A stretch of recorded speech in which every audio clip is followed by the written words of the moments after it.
प्रभु यीशु मसीह के मधुर और मीठे नाम में एक बार फिर से आप सभी को प्रेमी सलाम। A very good evening to one and all. हम लोग प्रकाशित वाक्य के हमारे अध्ययन में 19वें अध्याय 11वां पद से 16वें पद तक आज शाम के समय देखने वाले हैं।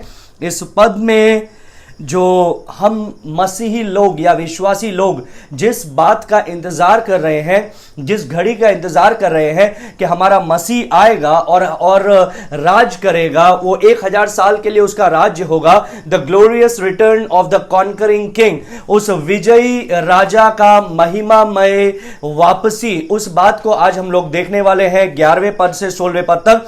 तो आइए हम लोग प्रार्थना करेंगे और हम लोग फिर वचन के अंदर जाएंगे और देखेंगे प्रभु आज के दिन हमको क्या बताना चाहता है। आइए हम प्रार्थना करें। धन्यवाद देते हैं परमेश्वर इस समय के लिए जो तूने हमें दिया। परमेश्वर, जबकि हम तेरे सिंहासन के सामने एक बार फिर से आते हैं, प्रार्थना करते हैं प्रभु कि तू हमको अपने पवित्र शास्त्र की प्रेरणा से, अपने वचन के ज्ञान से, अपने पवित्र आत्मा के अभिषेक से भर दे परमेश्वर, ताकि उन बातों को जान सके जो तू हमको बताना चाहता है। प्रभु तेरे आगमन के बारे में वो सारी चीजों को अब पवित्र शास्त्र के द्वारा, पवित्र शास्त्र के माध्यम से परमेश्वर, इस उपदेश के माध्यम से तू हमारे बीच में पहुंचाने पाए परमेश्वर। हमारे दिमाग में जो डाउट्स हैं, हमारे मन में जो डाउट्स है तेरे आगमन को लेकर के, वो डाउट्स क्लियर होने पाए परमेश्वर, और सारी बातों में सिर्फ तेरे नाम को महिमा मिले। यीशु के नाम से मांगते हैं, सुनो ग्रहण का पिता, आमीन आमीन आमीन। परमेश्वर के नाम का धन्यवाद हो। आइए हम लोग 19वें अध्याय का 11वें पद से 16वें पद तक देखने जा रहे हैं, और ये यीशु की महिमामय वापसी, विजयी राजा की महिमामय वापसी का दूसरा भाग है। मैंने आपको बताया था विजयी राजा की महिमामय वापसी के 3 भाग मैंने आपको बताए। 3 भाग के अंदर मैं आपको बताने वाला हूं। पहला भाग हम लोगों ने कल देखा था, जो एक्चुअली संदर्भ था the backdrop of what is happening and why it is happening. जो हो रहा है, यीशु की वापसी हो रही है, यीशु आ रहा है, उसके विषय में पुराना नियम क्या कहता है। पुराने नियम में भजन संहिता, यशाया, यिर्मयाह और कई अलग अलग जगह से कल मैंने आपको बताया था, और मैंने आपको एक बैकड्रॉप दिया था। मैंने आपको एक उसका पृष्ठभूमि दी थी कि आखिर ऐसा क्यों हो रहा है और उसके विषय में परमेश्वर का वचन हमें क्या बातों को सिखाता है। और आज हम लोग 11वें पद से 16वें पद तक देखने जा रहे हैं, जिसको वापस से 3 भाग में डिवाइड किया गया है। पहला भाग है 11वें पद से 13वें पद तक, 11, 12, 13। In that we are going to see the return of the conqueror, उस विजयी राजा। हम लोग देख रहे हैं विजयी राजा का की महिमामय वापसी, विजय राजा की महिमामय वापसी। उसके अंदर हम लोग सबसे पहले देखेंगे 11वें पद से 13वें पद तक द रिटर्न, उस शासक की या उस विजेता की वापसी कैसे होगी, उस बात को हम लोग देखेंगे। दूसरा चीज हम लोग देखेंगे, जब वो वापस आएगा तो उसके साथ में सेना कौन होगी, उसके साथ में कौन सी सेना वो साथ में आएगी, उन चीजों को हम लोग देखेंगे जो 1:14 पद से है। और फिर अंतिम में हम लोग देखेंगे the rule of the conqueror, उस विजय शासक के राज्य को हम लोग देखेंगे। तो ज्यादातर समय आज हम लोग बिताने वाले हैं पहले पॉइंट में। दूसरा और तीसरा पॉइंट ऑलरेडी कवर अप किया है कल मैंने, और आने वाले संदेशों में वो कवर अप होगा, तो उसको बहुत ज्यादा इलेबोरेटली नहीं बताऊंगा, लेकिन जो विशेष बातें हैं परमेश्वर के वचन से, उन बातों को मैं आपको बताऊंगा। अभी मैं आपको कुछ बात बताना चाहता हूं यीशु मसीह के दूसरे आगमन के बारे में। यीशु मसीह के दूसरे आगमन के बारे में कुछ विशेष बात बताना चाहता हूं, कुछ विशेष फैक्ट्स एंड फिगर्स, तथ्य और संख्याएं मैं आपको बताना चाहता हूं आज शाम के समय। पुराने नियम में 1527, I hope you can see this board, आप इस बोर्ड को देख पा रहे होंगे। पुराने नियम में 1527 बार यीशु मसीह के दूसरे आगमन के बारे में पद दिए गए हैं। कितनी बार पद दिए गए हैं पुराने नियम में यीशु मसीह के दूसरे आगमन के बारे में? 1527 बार पुराने नियम में यीशु मसीह के दूसरे आगमन के बारे में पद दे चुके हैं। नए नियम के अंदर टोटल मिलाकर के लगभग 8000 पद हैं, 8000 वर्सेस, 8000 पद हैं या आयतें हैं जिसे हम बोलते हैं, और उसमें से 330 आयत जो है, 330 versus talks about the second coming of Jesus, वो यीशु मसीह के दूसरे आगमन के बारे में बताता है। इसका मतलब क्या है? हर 25 पद आप जो पढ़ते हैं उसमें से एक पद, हर 25 पदों में से एक पद यीशु मसीह के दूसरे आगमन के बारे में बताता है। नए नियम में और पुराने नियम में विश्वास के विषय को के बाद में, नए नियम में जब हम लोग अध्ययन करते हैं विश्वास के विषय के बाद में सबसे ज्यादा यदि किसी विषय के बारे में बताया गया है तो वह है यीशु मसीह का दूसरा आगमन। नए नियम में अगर हम देखें तो यीशु मसीह के दूसरे आगमन को कई बार यीशु मसीह स्वयं ने भी बताया है। और इस तरह से अगर हम देखें तो पूरे पवित्र शास्त्र में जितनी बार लिखा गया है यीशु मसीह के पहले आगमन के बारे में, मतलब यीशु मसीह आएगा, कुमारी के द्वारा जन्म लेगा, वो मारा जाएगा, गाड़ा जाएगा, तीसरे दिन जी उठेगा, वो बातें जितनी बार लिखी है उससे 8 गुना ज्यादा बार लिखी गई है यीशु मसीह के दूसरे आगमन की बातें। हालेलुया।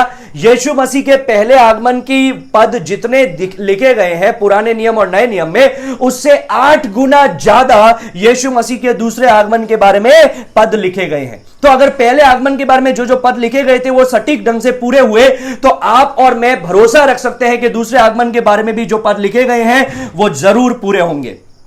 यीशु मसीह ने 21 बार अपने दूसरे आगमन के बारे में बोला अपने प्रचार के दौरान, 21 बार। 50 बार से भी ज्यादा यीशु मसीह ने इस महान इवेंट के बारे में चर्चाएं की लोगों से। जो यीशु मसीह का दूसरा आगमन है उसके बारे में हमको तैयार रहने को, सतर्क रहने को, टू बी प्रिपेयर्ड, तैयार रहने को हमको कहा गया है उसके दूसरे आगमन के लिए। जब हम पवित्र शास्त्र में देखते हैं तो यह पवित्र शास्त्र का एक मुख्य विषय है यीशु मसीह का महिमामय वापसी, यीशु मसीह की महिमामय वापसी। सो बिब्लिकल टेस्टिमनीज को देखें, यीशु की टेस्टिमनीज को देखें, और भी कई चीजों को यदि हम देखें तो हमें पता चलेगा यीशु मसीह के आगमन के बारे में कि आना कितना अनिवार्य है। नाउ क्यों उसका आना अनिवार्य है? क्यों यीशु मसीह का दूसरा आगमन जो है वो अनिवार्य है? फर्स्ट रीजन, पहला कारण है the promise of God's, the promise of God demands it.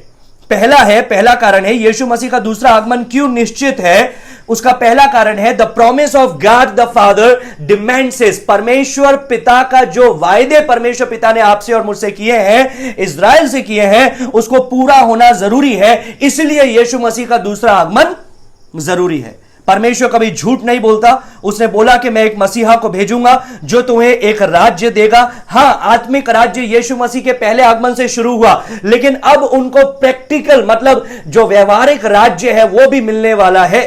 So he is going to come, वो आएगा, उसका एक सिंहासन होगा, वो राज्य करेगा, अनंत अनंत काल के लिए वो राज्य करेगा। भजन संहिता 2 के अंदर उसके आगमन के बारे में लिखा गया है, परमेश्वर पिता ने उसके बारे में बताया है।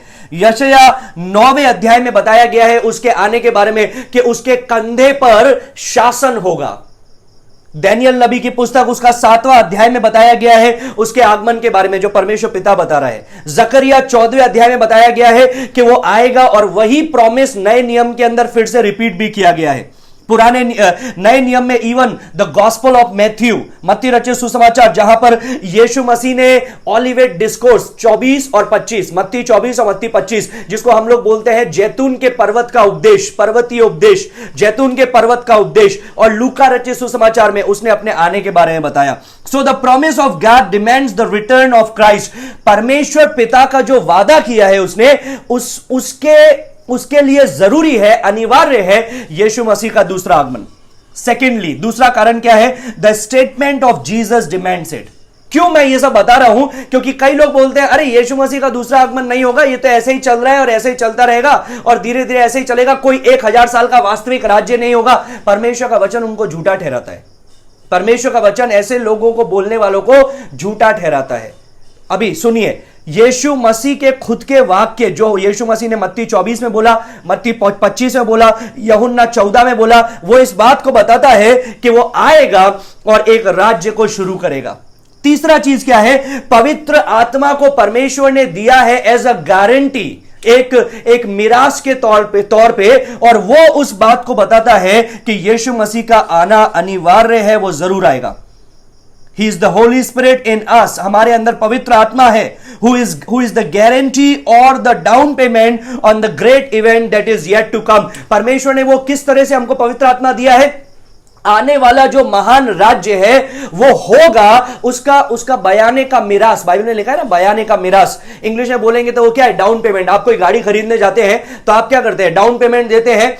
मान लो 10 लाख की गाड़ी है, आपने 2 लाख रुपए दिया और बाकी आप इंस्टॉलमेंट में पे करने वाले हैं, और आप क्या कर रहे हैं? गाड़ी लेके वापस आ रहे हैं अपने घर पर, गाड़ी लेकर के घर पे आ रहे हैं। अभी इसका मतलब क्या है? इसका मतलब यह है कि यू आर गोइंग टू पे फॉर इट, आप उसको देंगे, और वो तभी आपको लोन देगा जब आपका पूरा बायोडेटा, आप क्या काम करते हैं, आपका बैंक में कितना पैसा है, आपका आईटी रिटर्न्स, ये वो सारे चीजों को देख करके देगा कि क्या आप सचमुच में उस लोन को वापस चुका सकेंगे या नहीं। सोचिए, परमेश्वर पिता ने पवित्र आत्मा को हमारे जीवन में दिया as a down payment for this very great day.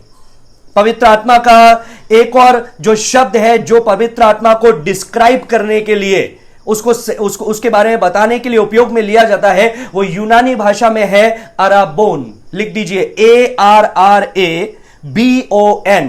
ARRA, मैं इधर लिखूंगा, सॉरी जगह की कमी के कारण, BON, ARRABON, अराबोन। And what is the meaning of Arabon? He is called the earnest of the spirit। Earnest of the spirit. Arrabon का एक और ट्रांसलेशन होता है एंगेजमेंट रिंग। ये तो शादी का वेडिंग रिंग है, लेकिन अराबोन का एक और मतलब होता है एंगेजमेंट रिंग। तो वो क्या है? वो कलीसिया को परमेश्वर क्या कर रहा है? एंगेजमेंट रिंग दे रहा है। मैंने आपको बताया हमारा we are already betrothed to Christ, हमारा सगाई यीशु मसीह से हो गई। अब जब सगाई हो गई तो वो हमको छोड़ेगा नहीं। सुनिए गौर से, सगाई हो चुकी है तो वो हमको छोड़ेगा नहीं, वो आएगा, वो 7 साल का समय, ट्रिब्यूलेशन का पीरियड का समय, क्लेश का समय शुरू होने से पहले वो कलीसिया को उठा लेगा। और क्यों उठा लेगा? क्यों उठा लेगा? क्योंकि स्वर्ग में 7 साल के लिए एक प्रक्रिया होगी जिसको second form of marriage presentation, जो विवाह के अंदर, एंशिएंट टाइम्स के अंदर, पुराने समय के अंदर विवाह के अंदर दूसरा जो भाग होता था प्रेजेंटेशन, मतलब प्रस्तुतिकरण। वो जो दुल्हन है उसको लेकर के आया जाता है लड़के के घर पे, और फिर प्रस्तुतिकरण की प्रक्रिया चलती है जो कई दिनों तक, कई सप्ताह तक, कई महीनों तक चलती है। तो पवित्र आत्मा किसके लिए दिया गया है? सगाई का एक बयाने के तौर पे दिया गया है, अराबोन के तौर पे दिया गया है कि वो आएगा और अपनी कलीसिया को वापस लेकर के जाएगा। तो सुनिए, क्यों यीशु मसीह का आगमन जरूरी है, अनिवार्य है? पहला कारण परमेश्वर का वादा है, दूसरा कारण यीशु मसीह का वचन है, तीसरा कारण पवित्र आत्मा मिरास के बयाने के तौर पे दिया गया है, चौथा कारण the programme for the church demands his return. कलीसिया का जो योजना है, परमेश्वर का जो कलीसिया के लिए जो योजना है, वो इस बात को बताता है कि यीशु मसीह फिर से आएगा। God has established the program for his church। परमेश्वर ने अपने कलीसिया के साथ में एक कार्यक्रम को या एक योजना को नियुक्त किया है। प्रेरितों के काम उसका 15वां अध्याय में पढ़ना चाहूंगा, बहुत ही आशीषित वचन है। प्रेरितों के काम उसका 15वां अध्याय निकाल लीजिए आप लोग भी, प्रेरितों 15 और उसका 6 से 9 में पढ़ करके आपको सुनाना चाहूंगा, 6 से 9।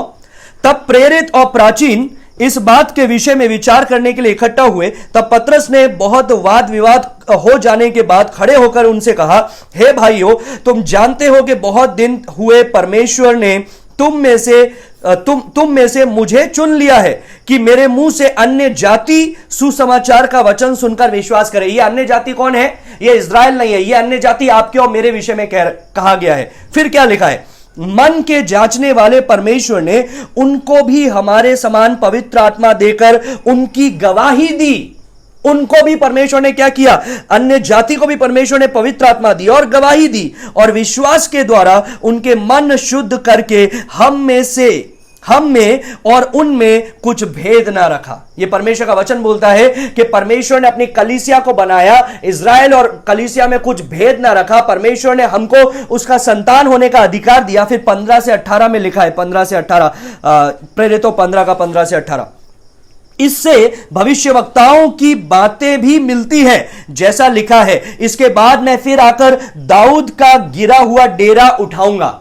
क्या लिखा है? दाऊद का गिरा हुआ डेरा उठाऊंगा, उसके खंडरों को फिर बनाऊंगा और उसे खड़ा करूंगा, इसलिए कि शेष मनुष्य अर्थात सब अन्य जाति जो मेरे नाम के कहलाते हैं प्रभु को ढूंढे। यह वही प्रभु कहता है जो जगत की उत्पत्ति से इन बातों का समाचार देता आया है। Now this is the plan of the Lord. ये परमेश्वर का योजना है, ये परमेश्वर की महिमामय योजना है कि परमेश्वर क्या करेगा, अपने राज्य को स्थापित करेगा। और ये राज्य ना सिर्फ प्रेरितों के काम में लिखा है, लेकिन इस राज्य के बारे में पुराने नियम में लिखा है, नए नियम में अलग अलग जगह पर लिखा है। और जब हम लोग प्रकाशित वाक्य 20वां अध्याय, मंडे से हम लोग शुरू करेंगे प्रकाशित वाक्य 20वां अध्याय, प्रकाशित वाक्य 20वां अध्याय जब हम लोग पढ़ेंगे, वहां पर इस राज्य को हम लोग देखते हैं। हम लोगों ने क्या देखा, परमेश्वर पिता का वादा है, यीशु मसीह का वचन है, पवित्र आत्मा की गवाही है, और कलीसिया के लिए परमेश्वर की यह योजना है। और एक और कारण है, और क्या कारण है इसका, यीशु मसीह के आगमन क्यों जरूरी है, और कारण क्या है, God's plan for the nations demands it. परमेश्वर का जातियों के लिए जो योजना है, उसके लिए उसका आना जरूरी है, अपने राज्य को शुरू करना जरूरी है। Back in Matthew chapter 25, Joel chapter 3 जो हम लोगों ने कल पढ़ा था, योएल 3, मत्ती 25, वहां पर लिखा गया है वो आएगा और जातियों का न्याय करेगा। तो उसका आना जरूरी है, जातियों का न्याय करने के लिए उसका आना जरूरी है। वहां पर यह भी लिखा है कि वो अपने राज्य को शुरू करेगा, अपनी धार्मिकता को शुरू करेगा, अपने अपने अपने अपने देश को, अपनी प्रजा को वो शुरू करेगा।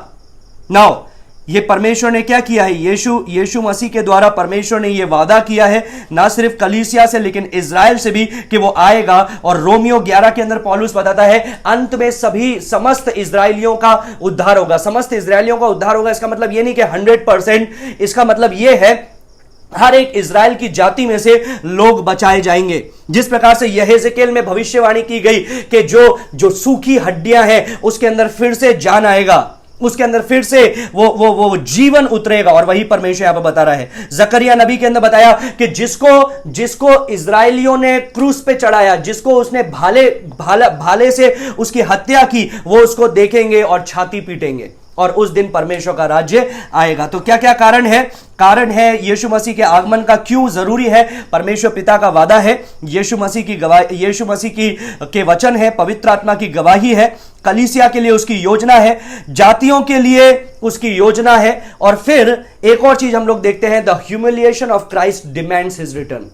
यीशु मसीह की निंदा इस बात की गवाही देती है कि उसका दोबारा आगमन जरूरी है। याद है आपको, जब यीशु मसीह का पहला आगमन हुआ, उसने क्या किया, उसने कुमारी के द्वारा जन्म लिया, वो एक चरणी के अंदर जन्म लिया। और चरणी किस चीज को बताता है? इस चीज को बताता है कि वो जगत का मेमना है, जो परमेश्वर का मेमना है, जो जगत के पापों को क्या करता है, हर लेता है। और मेमने का जन्म किसी राजमहल के अंदर नहीं, लेकिन एक चरणी में होता है। तो वो क्या बनकर के आया? नम्र होकर के आया। उसने निंदा को स्वीकार किया, उसके ऊपर उसको थप्पड़ मारे गए, उसकी आंखों पर पट्टी बांधी गई, उसके मुंह पे थूका गया, उसकी दाढ़ी खींची गई, उसको एक मुकुट पहनाया गया जो हंसी का मुकुट था, जो एक कांटों का मुकुट था। उसके ऊपर लिखा गया कि ये यहूदियों का राजा है, उसका मजाक उड़ाया गया। और अब जब वो वापस आएगा, क्योंकि फिलिपियों 5 के अंदर क्या लिखा है आपको पता है? यीशु मसीह यहां तक आज्ञाकारी रहा कि उसने क्रूस की मृत्यु को तक उसने सहन कर ली। इसलिए परमेश्वर पिता ने उसे ऐसा नाम दिया जो सब नामों में ऊंचा नाम है, कि उसके सामने हर एक घुटना झुकेगा, हर एक जुबान अंगीकार करेगी और कहेगी कि यीशु ही प्रभु है। जब यीशु मसीह वापस आएगा, उसके दूसरे आगमन के अंदर वो महिमामय वापसी होगी, वो आदरणीय वापसी होगी, वो जलाल के साथ में वापसी होगी, वो समस्त अधिकार को लिए हुए आएगा और वो अपने राज्य को स्थापित करेगा। Hallelujah. He won't come as a savior again. वो एक उद्धारकर्ता बनकर के फिर से नहीं आएगा, वो न्यायाधीश बनकर के आएगा। He will come as the judge. He will come as the king of king and the lord of lord. राजाओं का राजा और प्रभुओं का प्रभु बनकर के आएगा। और इसके बाद में परमेश्वर का आना क्यों जरूरी है? क्योंकि the exaltation of Satan demands the return of Christ. शैतान को जो दुनिया ने ऊंचा उठा करके रखा है, सिंहासन पर बिठा दिया है, ईश्वर करके शैतान की पूजा करी जा रही है, वो जरूरी है कि उस सांप का सर कुचला जाए।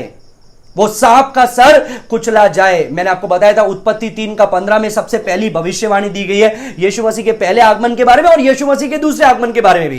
पहले आगमन के बारे में क्या है, वो आएगा और उसके सर को क्या करेगा, अपने पैर से, अपनी एड़ी से कुचलेगा और वो सांप क्या करेगा, उसकी एड़ी को डसेगा। क्या हुआ, यीशु मसीह ने मृत्यु को, नरक को, कब्र को हरा दिया, वो मर गया और वो तीसरे दिन जी उठा।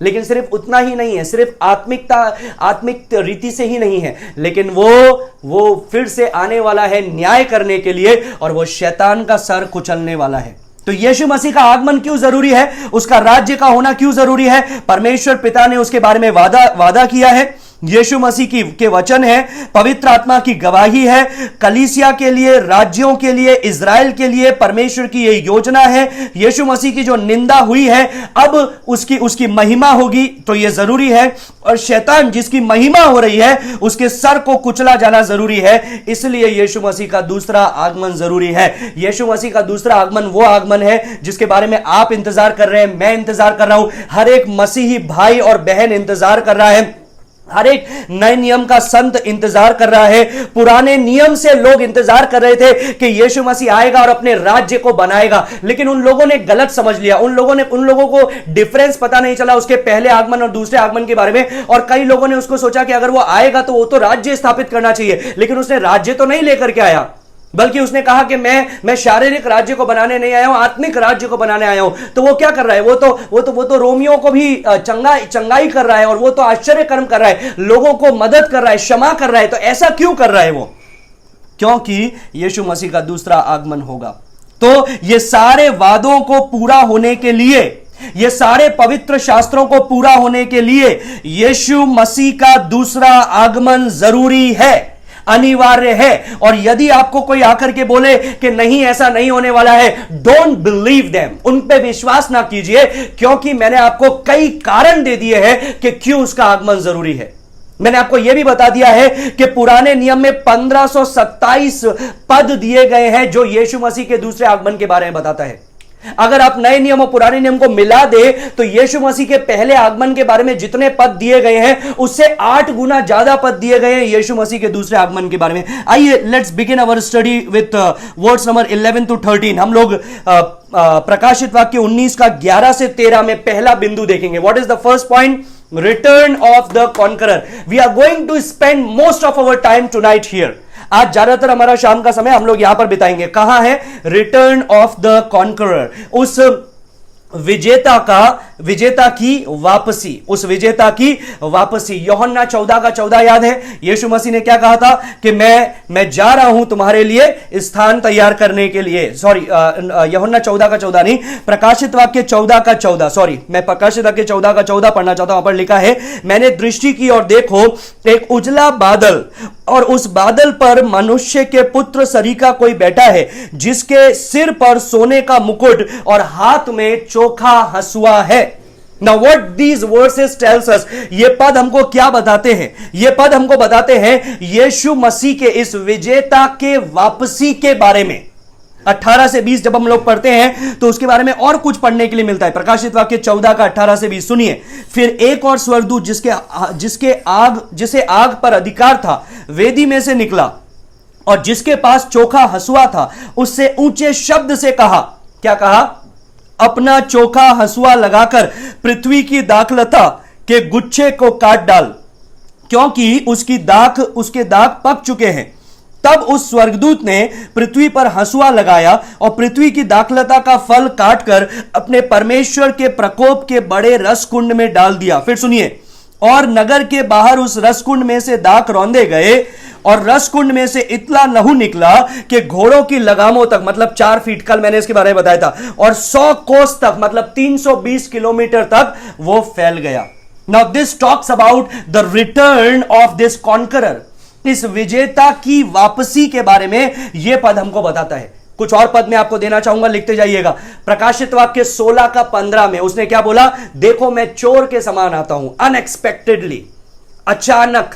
But when we look in verse number 16, हम लोग 16 का 16 में जब देखते हैं तो वहां पर हम देखते हैं सभी जातियों के लोग, मसीह विरोधी, झूठा भविष्यवक्ता उस अजगर के साथ में, शैतान के साथ में, दुष्टात्माओं के साथ में मिलकर के इकट्ठे हो रहे हैं हर्मागदोन की तराई के अंदर यीशु मसीह से, इस विजेता से युद्ध करने के लिए। यशायाह नबी की पुस्तक में इन बातों के बारे में लिखा हुआ है। कल हम लोगों ने पढ़ा था बहुत ही विस्तार से कि यीशु मसीह का आगमन कैसा होगा और वो क्या करेगा, उसके बारे में यशायाह नबी की पुस्तक में बहुत ही विस्तार पूर्वक लिखा है। और इसका क्रोनोलॉजी, जो समय को अगर देखा जाए तो एकदम स्पष्ट है समय। 19वें अध्याय में वो वापस आता है, 20वें अध्याय के पहले पद से वह अपने राज्य की शुरुआत करता है। वो शैतान को, दुष्टात्माओं को, झूठे भविष्यवक्ता को, मसीह विरोधी को, सभी लोगों को हरा करके वो अपने राज्य की शुरुआत करता है, which will lead into the eternal state, जो 1000 साल के समय के बाद में अनंत काल के अंदर प्रवेश होगा। 19 का 11 पढ़ना चाहूंगा, सुनिए। 19 का 11 में लिखा है, फिर मैंने स्वर्ग को खुला हुआ देखा और देखता हूं एक श्वेत घोड़ा है और उस घोड़े पर एक सवार है जो विश्वास योग्य और सत्य कहलाता है और वो धर्म के साथ न्याय और युद्ध करता है। धर्म के साथ न्याय और युद्ध करता है। Now, when you read the book of Revelation, I have already noted before you that there are several visions of heaven. स्वर्ग के कई दर्शन हैं और 19वें अध्याय के अंदर यह अंतिम दर्शन है जो परमेश्वर उसको स्वर्ग का दे रहा है। 19 का 1 से चालू हो गया था वो दर्शन और 19 का 11 में भी उसी दर्शन के बारे में बताया गया है। इनफैक्ट जब हम लोग देखते हैं प्रकाशित वाक्य पहला अध्याय में, तो वहां पर हम लोग देखते हैं यीशु मसीह के एक महिमामय स्वरूप को, और वो कैसा बताया है, वो अपनी कलीसिया के अंदर कार्य कर रहा है, सेवा का कार्य कर रहा है, उन बातों के बारे में वो गौर करता है। तो यहां पर लिखा है कि वो विश्वास योग्य है, वो सत्य है, वो न्याय के साथ में राज्य करने के लिए आता है। Now this is the fulfilment of Matthew chapter 24। यहां पर जो लिखा है बात, वो मत्ती 24 का पूरा होना है। कैसे पूरा होना है? मत्ती 24 में पढ़ना चाहूंगा आपके लिए, मत्ती 24 उसका 27 से 31 का पूरा होना है। 27 से 31 वहां पर ऐसा लिखा है, क्योंकि जैसे बिजली पूर्व से निकलकर पश्चिम तक चमकती है, वैसे ही मनुष्य का पुत्र का आना भी होगा। जहां लोथ हो वहां गिद्ध इकट्ठे होंगे। और यही चीज आप लोग यहां पर प्रकाशित वाक्य 11 के अंत में देखते हैं कि गिद्धों को इकट्ठा किया गया, जो हम लोग कल देखेंगे। वो गिद्ध इकट्ठे हुए क्या करने के लिए? उन लोगों के मांसों को खाने के लिए, मांस खाने के लिए जो मारे जा रहे हैं। And then it says one words 29 में लिखा है, उन दिनों के क्लेश के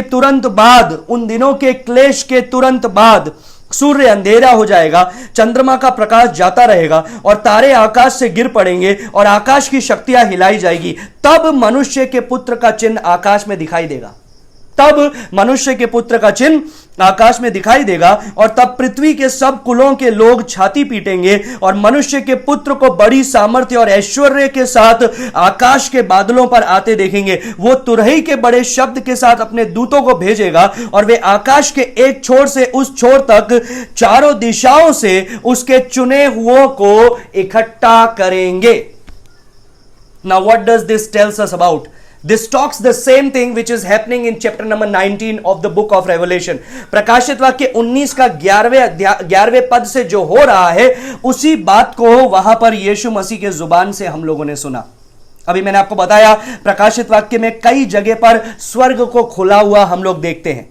स्वर्ग को हम लोग खुला हुआ देखते हैं। प्रकाशित वाक्य 4 अध्याय में सबसे पहले यूहन्ना को स्वर्ग में उठा लिया गया और वहां पर उसने देखा स्वर्ग का द्वार खुला हुआ है, जो किस चीज को बताता है? Which is for welcoming people, जो लोगों को आमंत्रण दे रहा है, निमंत्रण दे रहा है। किसी के लिए दरवाजा बंद नहीं है, परमेश्वर का दरवाजा सबके लिए खुला है। इस चीज को हम लोगों ने 4 पद में देखा।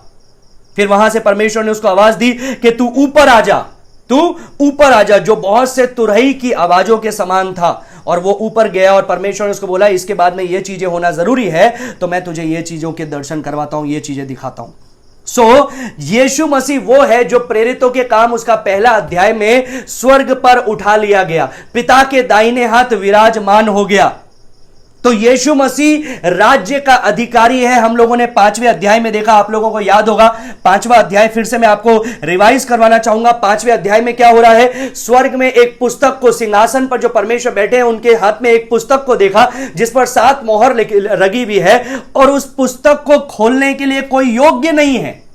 एक स्वर्गदूत ने ऊंची आवाज से बोला कि पृथ्वी पर, पृथ्वी के नीचे या स्वर्ग में कोई योग्य है इस पुस्तक को खोलने के लिए, और कोई योग्य नहीं निकला। और यूहन्ना रोने लगा, और जैसे ही वो रोने लगा वैसे ही एक प्राचीन ने उससे आकर के बोला, चौथे पांचवें पद को पढ़ेंगे आप, 5वां अध्याय प्रकाशित वाक्य में। एक प्राचीन ने उसको आकर के बोला कि तू रोता क्यों है, तू चुप हो जा, क्योंकि वो देख यहूदा के गोत्र का सिंह। और जब उसने देखा तो वो सोच रहा था कि वो किसी शेर को देखेगा, वो सोच रहा था वो किसी राजा को देखेगा जो मुकुट पहने हुए है, लेकिन वो किसको देखता है? वो देखता है एक मेमने को जो वध किया हुआ मेमने के समान है। उसने क्या किया? उसने उस पुस्तक को अपने हाथ में लिया और उसने एक एक करके खोलना शुरू किया। So he alone is worthy to start this kingdom. सिर्फ वो ही योग्य है इस राज्य को शुरू करने के लिए। By the way, आइज़ाया chapter 11 talks about this same thing. यशायाह 11वां अध्याय में इसी बातों के बारे में लिखा गया है कि वही राज्य करेगा, वही वापस आएगा। So these are not new things when we consider the word of God. जब हम परमेश्वर के वचन को देखते हैं तो ये कोई नई बातें नहीं है जो उन्होंने पहले कभी देखी नहीं या पहले कभी सुनी नहीं। These are the things which resound even in the Old Testament. पुराने नियम के अंदर भी ये घटनाओं को हम होते हुए देखते हैं। Let's go to Isaiah chapter 64 and see some of these things. यशायाह उसका 64, उसका 1 से 2 हम लोग देखेंगे परमेश्वर का वचन वहां पर क्या कहता है। यशायाह नबी की पुस्तक 64 उसका पहला और दूसरा पद सुनिए। भला हो कि तू आकाश को फाड़ कर उतर आए और पहाड़ तेरे सामने कांप उठे, जैसे आग झाड़ झनकार को जला देती है या जल को उबालती है, उसी रीति से तू अपने शत्रुओं पर अपना नाम प्रकट कर कि जाति जाति के लोग तेरे प्रकोप से कांप उठे। क्या हो रहा है? प्रकाशित वाक्य 19 के अंदर यही चीज हो रही है। वो आकाश खुला हुआ दिख रहा है, जो यशायाह 64 में लिखा है कि आकाश को फाड़ करके तू नीचे उतरा। यहां पर भी हम लोग देखते हैं उस आकाश को खुला हुआ देखते हैं। लेकिन अब आकाश इसलिए नहीं खुला है, स्वर्ग इसलिए नहीं खुला है क्योंकि वो लोगों को स्वीकार कर रहा है। स्वर्ग इसलिए खुला है क्योंकि अब राज्य वहां से नीचे उतर रहा है, अब परमेश्वर वहां से नीचे उतर रहे हैं, अब जो मसीहा है वो वहां से सफेद घोड़े पर सवार होकर के नीचे उतर रहा है। Now let me mention something at this point. एक कुछ बातों को मैं इस समय आपको बताना चाहूंगा। इन बातों को समझना आपके लिए जरूरी है क्योंकि ये कई चीजों को हमको यहां पर समझा रहे हैं। प्रकाशित वाक्य 19 का 11 में जब हम लोग देखते हैं तो वहां पर लिखा है श्वेत घोड़े पर सवार होकर के वो उतरता है। अभी ये प्रकाशित वाक्य में और खासतौर से जब 19वां अध्याय में हम लोग 11वें पद से देखते हैं, there is a reality and there is a symbol. There is an expression of symbol and there is a reality. वास्तविकता की बातें भी कुछ है और कुछ सिंबॉलिक है। सिंबॉलिक मतलब चिन्हित भाषा, जो चिन्ह को बताता है, जो किसी एक विशेष बात की ओर आपके ध्यान को ले जाता है। कई लोग ये प्रश्न पूछते हैं, क्या सचमुच में स्वर्ग में घोड़े होंगे?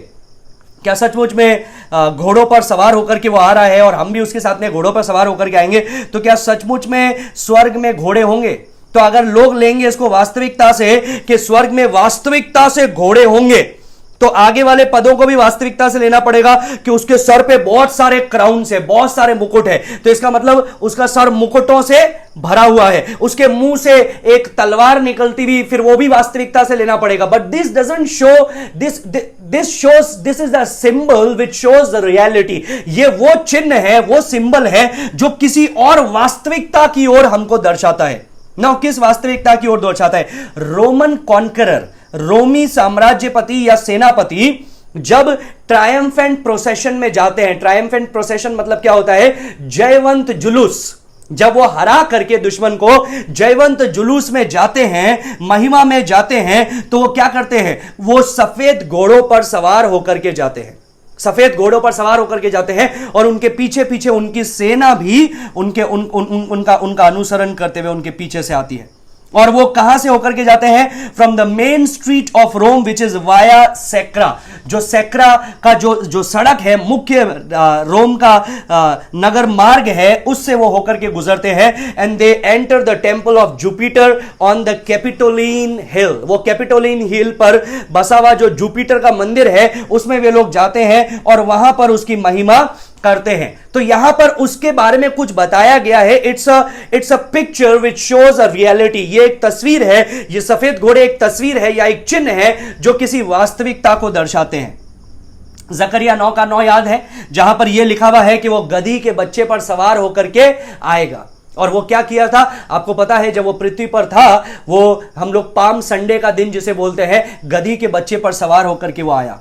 लेकिन अब वो कैसा आ रहा है? वो राजाओं का राजा, प्रभुओं का प्रभु बन करके आ रहा है। वो किसके ऊपर? वो घोड़ों पर बैठ करके आ रहा है, which is the symbol of purity, white colour, सफेद घोड़े, which is the symbol of purity, which is the symbol of spotlessness, unblemished holy power, जो परमेश्वर के सर्वशक्तिमान सामर्थ्य को बताता है। So he comes as a conqueror, वो एक विजेता की जैसे आता है, वो एक योद्धा राजा की जैसा आता है, वो दुष्टता को विनाश करने के लिए आता है, वो मसीह विरोधी के राज्य को तहस नहस करने के लिए आता है, वो शैतान को बांध करके नरक में डालने के लिए आता है, वो पृथ्वी और ब्रह्मांड के राज्य को वापस लेने के लिए आता है, वो राजाओं का राजा और प्रभुओं का प्रभु बन करके आता है। तो ये जो घोड़े हैं, दिस इज सिंबॉलिक, ये चिन्हित भाषा है। जो उसके मुंह से तलवार निकल रही है वो भी एक चिन्हित भाषा है। जो 15वें पद के अंदर लिखा है, लोहे के राजदंड लिए उन पर राज्य करेगा, वो लोहे का राजदंड भी चिन्हित भाषा है। और वो किस चीज को बताता है? वो बताता है उसकी राइचियसनेस को। और जो क्राउन बताया गया है, मुकुट, बहुत से मुकुट, वहां पर क्या लिखा है? उसके सर पर बहुत से राजमुकुट होंगे। 12वें पद में लिखा है ना, उसकी आंखें आग की ज्वाला, उसके सर पे बहुत से राजमुकुट होंगे। ये बहुत से राजमुकुट जो है, ये किसको दर्शाता है? ये दर्शाता है कि वो सारी पृथ्वी पर एक अधिकार करने वाला होगा और कोई नहीं होगा, वही एकमात्र अधिकारी होगा। So but the coming is the reality. जो आना है वो वास्तविकता है, आना कल्पना नहीं है, उसका आना वास्तविकता है। लेकिन ये घोड़ा, ये बहुत से राजमुकुट के, उसका सर पूरे राजमुकुटों से भरा हुआ है, ये चीजें, और उसके मुंह से तलवार लटक रही है, ये सारी चीजें काल्पनिक शब्द है जो किसी वास्तविकता को बताती है, जो विशेष वास्तविकता को बताती है। भजन संहिता में भी यही लिखा है कि तेरी जो तलवार है वो तेरे जांग पे लगी है, तू महिमा और प्रताप से ढका हुआ है। Thine arrows are sharp in the heart of the king's enemy. राजा के शत्रुओं के दिल में तेरे तीखे जो बाण हैं वो घुसते हैं। Whereby the people fall under thee, और तेरे जो दुश्मन हैं वो तेरे सामने गिरते हैं, नतमस्तक होते हैं। Thy throne O God is for ever and ever. तेरा सिंहासन हे परमेश्वर सदा सदा के लिए। भजन संहिता 2 में ये सारी बातें लिखी हुई है। भजन संहिता जो भजनकार भी है वो पवित्र आत्मा की प्रेरणा से भर करके उस अनंत काल के राज्य के बारे में लिखते हैं, यीशु के आगमन के बारे में लिखते हैं। मैथ्यू चैप्टर 24, मत्ती 24, मत्ती 25, प्रकाशित वाक्य 1 का 7, ये सारी चीजें बताता है कि उसकी आंखों की जो जलना, प्रज्वलित होना, यहां पर जो लिखा हुआ है, क्या लिखा है? उसकी आंखों में ज्वाला है। आंखों में ज्वाला है, क्या मतलब है उसको हम लोग थोड़ी देर में देखेंगे।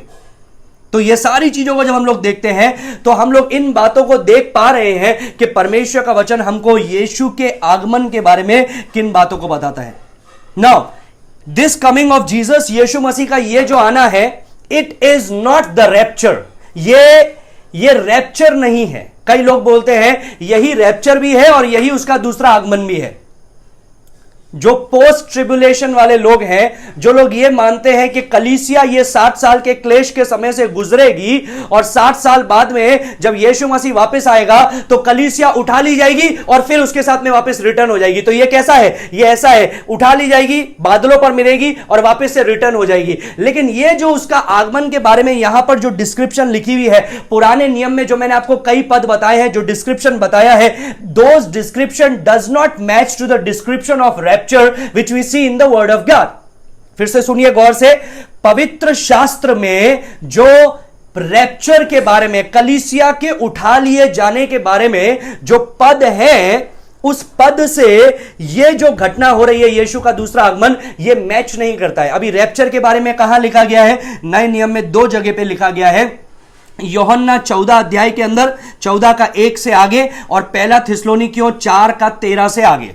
फिर से यूहन्ना 14 का 1 पद से आगे और पहला थिस्सलुनीकियों 4 अध्याय 13वें पद से आगे की ओर जब हम लोग पढ़ते हैं तो उन बातों के बारे में लिखा गया है। यूहन्ना 14 के बाद में क्या लिखा गया है? यूहन्ना 14 के अंदर यीशु मसीह उनको बोलता है, मैं जा रहा हूं, तुम्हारे लिए स्थान तैयार करने के लिए जा रहा हूं और मैं फिर से आऊंगा और तुम्हें अपने साथ में लेकर के चले जाऊंगा। मैं फिर से आऊंगा, तुम्हें अपने साथ में लेकर के चले जाऊंगा। ये अपने साथ में लेकर के चले जाऊंगा, ये क्या वार्निंग है, क्या प्रॉमिस है? मुझे बताइए। अपने साथ में तुम्हें उठा ले जाऊंगा, कलीसिया को जो यीशु मसीह बोल रहा है, यह क्या चेतावनी है कलीसिया को कि एक वादा है? अगर आपने सगाई की है या अगर आप एक स्त्री है और आपकी जब सगाई हुई एक पुरुष से, जब पुरुष आपको बोलेगा जाते जाते, जब बिछड़ते बिछड़ते है ना, सगाई के बाद में अलग हो रहे हैं दोनों जने, और अलग होते होते वो लड़का आपको बोल रहा है या वो लड़की, लड़का आपको बोल रहा है, आपसे कह रहा है कि मैं आऊंगा वापस और तुझे लेकर के जाऊंगा। ये क्या दुल्हन के लिए चेतावनी है? घबरा देने वाला शब्द है? ये क्या आशीष की बात है? आशीष वचन है। कई कलीसिया के लोग यीशु मसीह के दूसरे आगमन को, रैप्चर को कैसे लेते हैं? अरे भैया तैयार हो जाओ, यीशु मसीह आने वाला है ना? घबरा देने वाले शब्द। अरे एक दुल्हन के लिए जो मंगेतर है, उसका जो जिससे मंगनी हुई है, वो जब आएगा उसको लेकर के जाएगा। ये घबरा देने वाली, डरा देने वाली, चेतावनी की बात नहीं है, ये विश्वास की और आशीष की बात है। ये धन्य वचन है, ये एक वादा है। तो जब यीशु मसीह ने लोगों से बोला मैं फिर से आऊंगा तुम्हें अपने साथ में उठा लिए जाने के लिए, ये जो है, ये घबरा देने के लिए, डरा देने के लिए नहीं है, लेकिन ये वो घटना है जिसकी हम लोग बाट जो रहे हैं कि वो आएगा और हमें अपने साथ में उठा ले जाएगा। अभी घबरा देने की बात उन लोगों के लिए जो परमेश्वर के नहीं है, लेकिन जो परमेश्वर के हैं उन लोगों के लिए यह आशीष की बात है। So do not fear my dear brothers and sisters. कई प्रचारक भी जब बोलते हैं यीशु मसीह वापस आने वाला है, तैयारी कर लो, ये कर लो, वो कर लो, वो इस तरह से प्रचार करते हैं कि हमको लगता है अरे यार डरा देने वाली की बात है यार, डर गया मैं तो डर के मारे बदल रहा हूं। फिर क्या हो रहा है? जो डर के मारे बदलता है, वो डर जब तक 1 सप्ताह 2 सप्ताह 3 सप्ताह, जब तक प्रचारक की बात उनके कान में गूंजती है, वो डर बरकरार रहता है। थोड़ा जीवन सुधरता भी है, उसके बाद में जब प्रचारक की बात चली गई, प्रचारक चला गया, उनका जीवन भी पहले के जैसे। They are not of God. वो परमेश्वर के लिए, परमेश्वर से नहीं जन्मे हैं। वो हो सकता है वचन को आनंद के साथ में स्वीकार करते हो, लेकिन वचन जब तक फल नहीं ला रहा है उनके जीवन में, when there is no result out of it, that simply means they are not born of God. वो परमेश्वर के द्वारा जन्मे नहीं है। मरा हुआ जो बच्चा है वो बढ़ता नहीं है, जो जीवित है बच्चा है वही बढ़ता है। समझ में आया आप लोगों को क्या बताना चाह रहा हूं?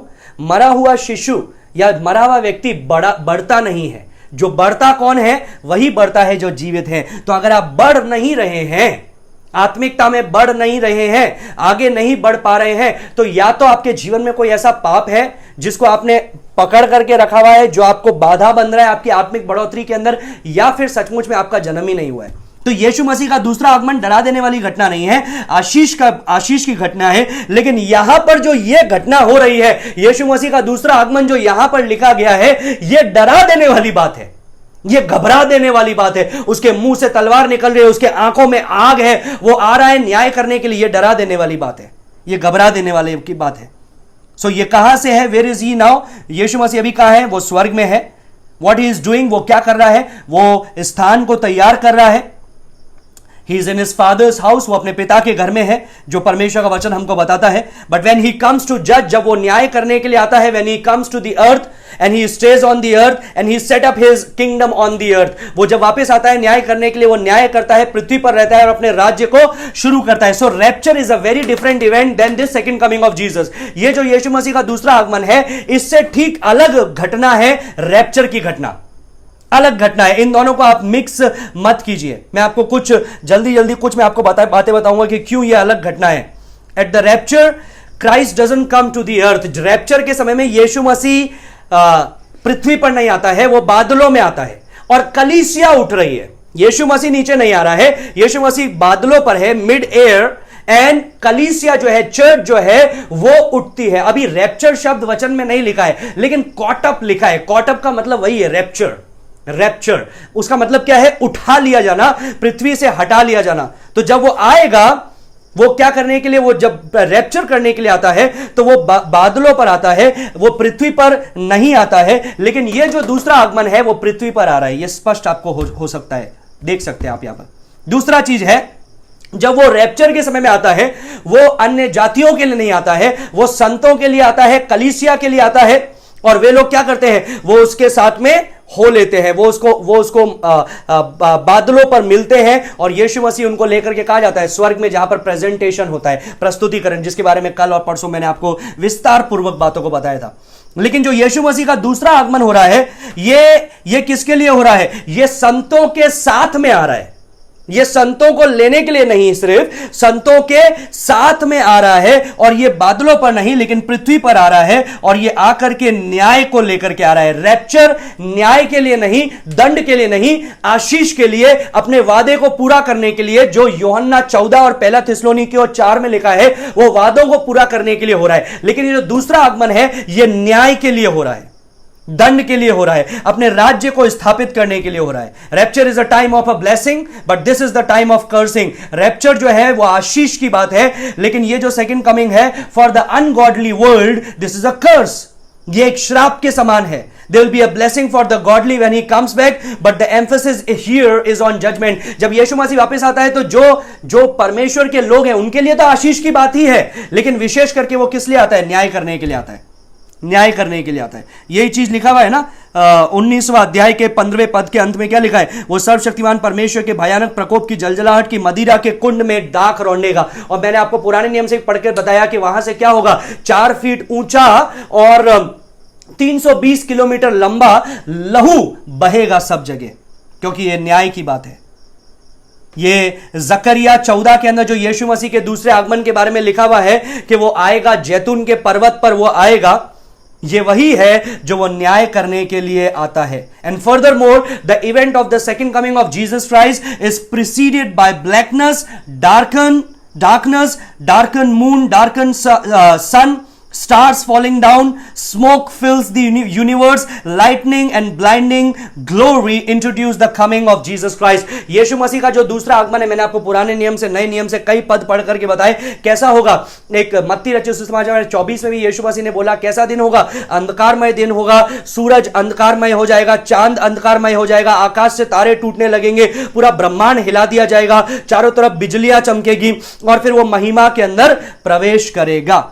लेकिन जब यीशु मसीह के रैप्चर के बारे में जो शब्द लिखा गया है यूहन्ना 14 और 1 थिस्सलुनीकियों 4 के अंदर, वो ये शब्द नहीं है, ऐसा शब्द नहीं है, वो डरा देने वाला नहीं है, वो कलीसिया के लिए है। With the twinkling of eyes, पलक के झपकने के साथ में ही कलीसिया क्या करेगी? उठा ली जाएगी मसीह के साथ में, मसीह के साथ में उठा ली जाएगी। And that's why, that is the main reason why I believe pre tribulation rapture. ये एक मुख्य कारण है, और भी कई कारण मैंने आपको बताए थे जब हम लोगों ने प्रकाशित वाक्य के अंदर अध्ययन शुरू किया था कि मैं क्यों विश्वास करता हूं कि कलीसिया 60 साल के समय से पहले उठा ली जाएगी।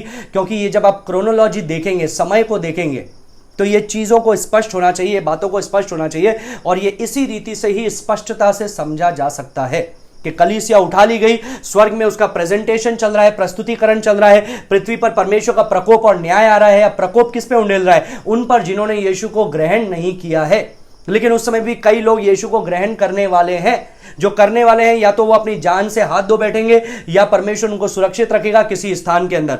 और फिर क्या होगा? भले ही भरे संकट से, मुसीबतों से वो इस 60 साल के समय के पार निकलेंगे और परमेश्वर अपने राज्य को शुरू करेगा।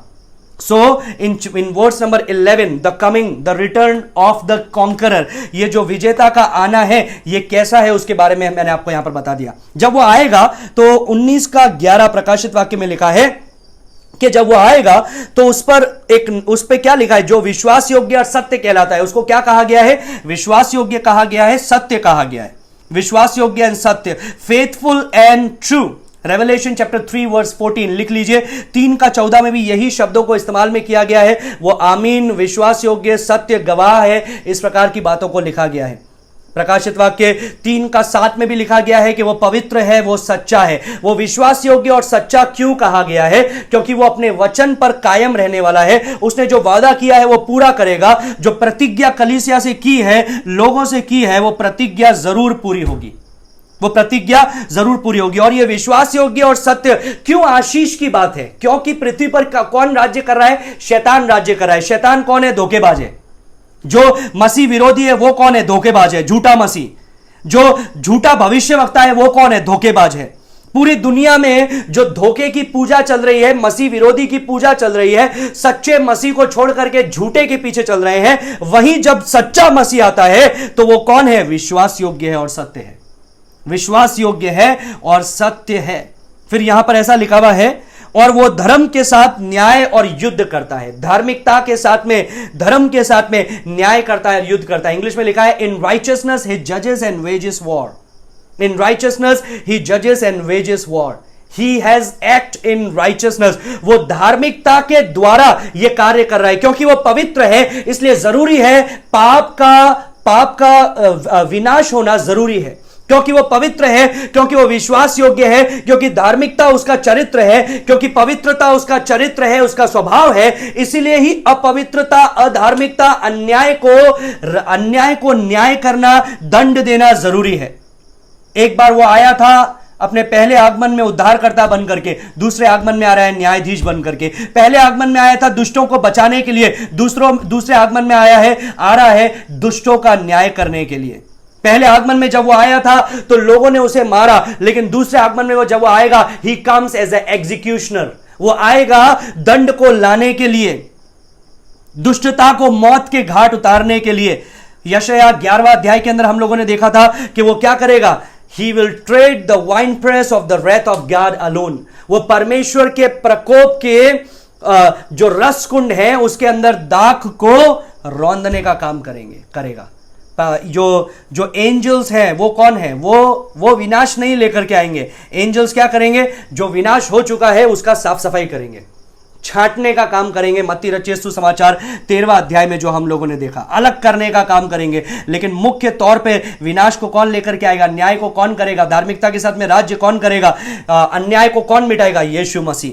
फिर वहां पर लिखा हुआ है कि वो युद्ध करता है। नाउ युद्ध करता है, ये एक ऐसा शब्द है जो कई मसीह पचा नहीं सकते इस शब्द को, क्योंकि हम लोगों ने यीशु मसीह की एक ही छवि देखी है। वो क्या छवि है, अनुग्रहकारी, दयालु, हमेशा क्षमा करने वाला। लेकिन वो एक उसका छवि है, एक गुण है। और दूसरा गुण है अन्याय को समाप्त करना, न्याय करना, युद्ध करना। He will be the warrior king, he will come as a warrior king. प्रकाशित वाक्य 2:16 के अंदर जब परगमोस की कलीसिया की बात आ रही थी, परमेश्वर यीशु मसीह ने बोला, I am coming to you quickly and I will make war against them with the sword of my mouth.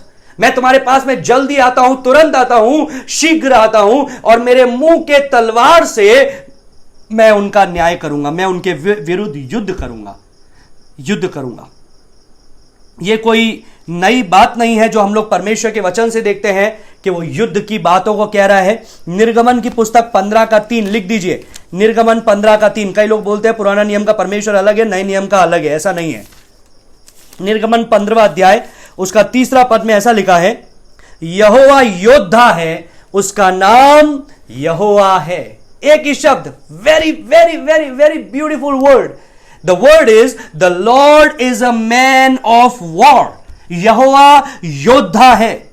आपको याद है लाल समुद्र के अंदर जब फरो और उसकी पूरी सेना नाश की गई थी, यहोवा योद्धा है। And that is an amazing title for God, that is the amazing title for the son of God. परमेश्वर के लिए यहोवा, परमेश्वर के लिए पिता, परमेश्वर के लिए ये एक अद्भुत वचन है, अद्भुत शीर्षक है। और यहां पर प्रकाशित वाक्य 19:11 के अंदर यीशु मसीह के लिए भी उसी शीर्षक को इस्तेमाल में लिया गया है, the Lord is a man of war. Yeshu Masih के बारे में कहा गया है कि वो युद्ध करता है, वो योद्धा है। अलेक्जेंडर वाइट ने जॉन बनियन की एक मास्टरपीस है जिसमें जो द होली वॉर, जिसमें उसने क्या लिखा है, पवित्र युद्ध के बारे में लिखा है। उसके बारे में अलेक्जेंडर वाइट ने एक बात को, एक टिप्पणी कही। क्या कहा उसने, सुनिए। Holi scripture is full of Wars and rumours of Wars, the Wars of the Lord, the wars of Joshua and Judges, the wars of David with his and many other magnificent battle songs, until the best known name of God of Israel in the Old Testament is the Lord of hosts। सेनाओं का यहोवा, जो एक सबसे महिमामय परमेश्वर का नाम है। हम लोग गीत भी गाते हैं, सेनाओं का यहोवा हमारे संग संग है, याकूब का परमेश्वर हमारा ऊंचा गढ़ है। यह परमेश्वर का नाम क्या है, क्योंकि वो योद्धा है। And then in the New Testament we have Jesus Christ described as the captain of our salvation। यीशु मसीह को बताया है कि वो हमारे उद्धार का सेनापति है। नए नियम के अंदर, and then the whole Bible is crowned with a book all sounding with battle cries until it ends with that city of peace where they hang the trumpet in the wall and study war no more. वो क्या बताता है? वो बताता है कि ये पूरे समस्त संसार के अंदर शुरुआत से लेकर अब तक हम लोग युद्ध युद्ध युद्ध युद्ध युद्ध युग के बारे में सुन रहे हैं। लोगों का युद्ध, अधर्मियों का युद्ध, धर्मियों का युद्ध, परमेश्वर जो योद्धा है उसके बारे में। और अंत में एक दिन आएगा जब वो जो युद्ध के हथियार हैं, जो ट्रम्पेट्स और बाकी चीजें हैं, उसको टांग दिया जाएगा, क्योंकि शांति का समय आएगा, परमेश्वर के सिंहासन का समय आएगा, परमेश्वर के राज्य का समय आएगा। Let's come to 19 verse 12। 19 का 12 में लिखा है, उसकी आंखें आग की ज्वाला है और उसके सर पर बहुत से राजमुकुट है, उस पर नाम लिखा है जिसे उसको छोड़ कोई और पढ़ नहीं सकता है। उसकी आंखें आग की ज्वाला है। अभी आग की ज्वाला का मतलब क्या है? आग की ज्वाला मतलब है पेनिट्रेटिंग आईज, मतलब वो अंदर बाहर पूरी तरह से स्कैन कर लेता है। His eyes pierce through and see everything। उसकी आंखें जो है वो अंदर तक देखती है और हर बात को समझ लेती है। प्रकाशित वाक्य 1:14 में भी यीशु मसीह के बारे में यही लिखा गया है, यही लिखा गया है। वो जानता है मनुष्य क्या करता है, क्यों करता है, कैसे करता है, उससे कुछ छुपा नहीं है, यही मतलब है उस शब्द का। फिर यहां पर एक और चीज लिखा है कि उसके सर पर बहुत से राजमुकुट हैं। ये जो बहुत से राजमुकुट, राजमुकुट जो शब्द है, the Greek word is diadema which is king's crowns, the ruler's crowns, जिसका मतलब है राजकीय मुकुट या शासक का मुकुट। और ये उसके रॉयल रैंक को बताता है, उसके रॉयलिटी को बताता है, उसकी रीगल अथॉरिटी को, अधिकार को बताता है। मैंने फिर से आपको मैं बताना चाहूंगा, स्पष्ट करना चाहूंगा, बहुत से राजमुकुट का मतलब ऐसा नहीं है उसका सर मुकुटों से भरा हुआ है, चारों तरफ मुकुट ही मुकुट लटक रहे हैं, इसका मतलब ये नहीं है। इसका मतलब ये है कि सारा अधिकार उसके पास में है और अब वो शासन करने के लिए आ रहा है। प्रकाशित वाक्य 12वां अध्याय में आपको याद होगा, शैतान जिसको लाल बड़ा अजगर बोला गया है, उसके सर पर भी 7 मुकुट देखने के लिए मिलता है। उसके सर पर क्या है? 7 मुकुट। प्रकाशित वाक्य 13वां अध्याय में पहले पशु को आप लोगों ने देखा। जो पहला पशु कौन है? मैंने उस अध्याय में आपको समझाया था, वो है मसीह विरोधी, एंटी क्राइस्ट। और उसके सर पर 10 क्राउन्स, 10 क्राउन्स, 10 हम लोगों ने मुकुट को देखा। लेकिन यहां पर हम देख रहे हैं सारे मुकुट फीके पड़ गए हैं, सारे जो मुकुट है वो नीचे गिरा दिए गए हैं और अब यीशु मसीह के सर पर मुकुट है। बिकॉज वर्स नंबर 16 16वें पद में लिखा है, उसका नाम क्या है? राजाओं का राजा और प्रभुओं का प्रभु उसका नाम है। राजाओं का राजा और प्रभुओं का प्रभु उसका नाम है। 11वें अध्याय के 15वें पद, प्रकाशित वाक्य 11 का 15 लिख लीजिए, वहां पर भी यही लिखा है, स्वर्ग में हर्षोल्लास हुआ क्योंकि स्वर्ग में एक आवाज उठी। और वह आवाज क्या थी? कि अब पृथ्वी का राज्य हमारे प्रभु और मसीह का राज्य हो चुका है और उसका राज्य युगान युग चलता रहेगा, युगान युग चलता रहेगा। अभी यहां पर एक और चीज लिखा है 12वें पद में, उसके ऊपर एक नाम लिखा हुआ है जिसे उसको छोड़ कोई और पढ़ नहीं सकता है, कोई और जान नहीं सकता है, सॉरी, कोई और नहीं जानता, उसको छोड़ कोई और नहीं जानता। कई लोग मेरे पास में आते हुए पूछते हैं, भैया पास्टर जी ये शब्द का मतलब क्या है? ये वो कौन सा नाम है जो उस पर लिखा हुआ है जिसको कोई नहीं जानता है? अब साफ स्पष्ट शब्दों में लिखा है वहां पर, उसको छोड़ और कोई नहीं जानता है। तो मुझे पता नहीं है कि लोगों को ऐसे सवालों के बारे में क्यों रुचि होती है जिसके बारे में परमेश्वर का वचन बोलता है कि I am not going to tell you this. मैं आपको ये नहीं बताऊंगा क्यों रुचि होती है हमको जहां पर जो वेट बोर्ड लिखा हुआ है, पेंट, वेट पेंट लिखा हुआ है कि पेंट गीला है, हाथ नहीं लगाइए, हम जरूर जाकर के हाथ लगाएंगे। So it is the same thing. लेकिन याद रखिए यहां पर स्पष्ट रीति से लिखा है, उस नाम को उसको छोड़ कोई और नहीं जानता है। अभी मैंने कई YouTube पे, इंटरनेट पे जब स्टडी कर रहा हूं, जब मैंने कई वीडियोस देखे, कई प्रचार देखे हैं जहां पर हजारों हजार वहां पर बातें बता दिए हैं, अनुमान बता दिया है, एजम्पशंस कि ये लिखा हो सकता है, वो लिखा हो सकता है, वो लिखा हो सकता है, वो लिखा हो सकता है। लेकिन ये अनुमान है। सच्चाई यह है कि उसको छोड़ कोई और नहीं जानता है। क्यों नहीं जानता है? क्योंकि ऐसा ही यहां पर लिखा है। यूहन्ना खुद उसको नहीं जान पाया, उसको नहीं या तो समझ पाया या फिर उसको नहीं लिख पाया। It is beyond human understanding, जो हमारे मनुष्य के सोच से बाहर है। And that is very encouraging. ये बहुत ही प्रोत्साहन भर करके परमेश्वर हमको इस वचन से कुछ सिखाना चाहता है। क्या सिखाना चाहता है? We don't know everything about Jesus, हम यीशु मसीह के बारे में सब कुछ नहीं जानते हैं, इसलिए अनंत काल की जरूरत है ताकि हम अनंत काल के परमेश्वर के बारे में अंश अंश अंश अंश बातों को सीख सकें।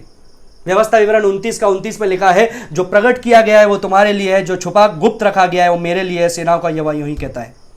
पहला कुरिन्थियों 13 का 12 में भी यही लिखा है कि अभी हम लोग जो बातों को जानते हैं, जब हम स्वर्ग में जाएंगे तो ऐसा नहीं है, कई लोग बोलते हैं जब हम स्वर्ग में जाएंगे ना हमको सब पता चल जाएगा। नहीं, सब पता कभी नहीं चलेगा, हम सर्वज्ञानी कभी नहीं होंगे। हमें आज से ज्यादा बातें पता चलेगी, आज से अच्छी वास्तविकता को हम लोग जान पाएंगे, लेकिन सब चीजें कभी भी हमको पता नहीं होगी, वो सिर्फ परमेश्वर को पता है। 19 का 13 में लिखा है, वो लहू छिड़का हुआ वस्त्र पहने और उसका नाम परमेश्वर का वचन है। अभी लहू छिड़का हुआ वस्त्र पहनने का मतलब क्या है?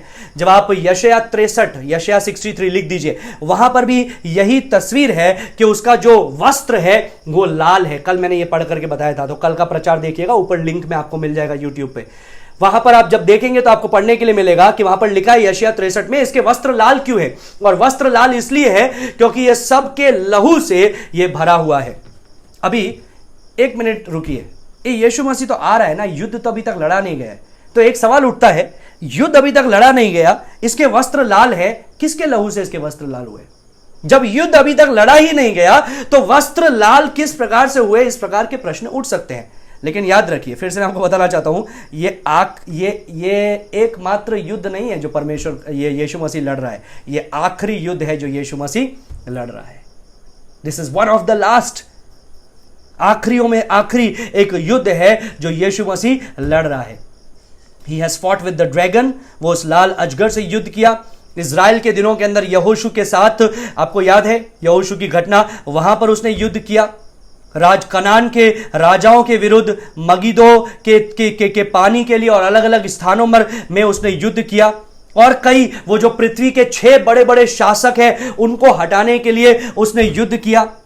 फरो और निर्गमन के अंदर आप देखते हैं यहोवा योद्धा है, वहां पर युद्ध करते हुए देख रहे हैं, तो उसके वस्त्र तो ऑलरेडी लाल हैं क्योंकि वो युद्ध करता आया है, दुष्टता का संहार करते आया है। लेकिन अब क्या हो रहा है? अब उसका वो जो युद्ध है वो समाप्त हो रहा है, वो जो राज्य है उसका 1000 साल का वो शुरू किया जा रहा है।